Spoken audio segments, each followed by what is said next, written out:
Black మనీపై యుద్ధం చేస్తున్న మోడీ ప్రభుత్వం ఆ ఫలాలను ప్రజలకు అందించేందుకు సిద్ధమవుతుంది. మొదటగా గృహ నిర్మాణ రంగంలో ప్రజలకు ఉపయోగపడే విధంగా కొత్త బలాన్ని ఇవ్వనుంది. దీనికోసం ఓ కొత్త పథకాన్ని ప్రారంభించబోతుంది. ఈ పథకంలో 50 లక్షల మొత్తం వరకు గృహ రుణాలపై 6 నుండి 7% వడ్డీ మాత్రమే వసూలు చేయాలని కేంద్రం యోచిస్తుంది.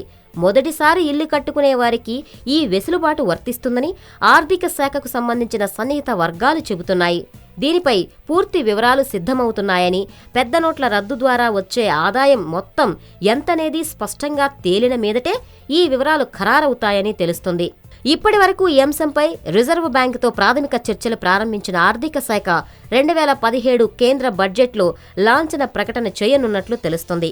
పెద్ద నోట్ల రద్దు నేపథ్యంలో పెద్ద మొత్తాల్లో నగదు డిపాజిట్లు భారీగా పెరిగిన నేపథ్యంలో డిసెంబర్ ఆఖరికల్లా గృహ రుణాల వడ్డీ రేట్లు తగ్గించే అవకాశాలు కనిపిస్తున్నాయి.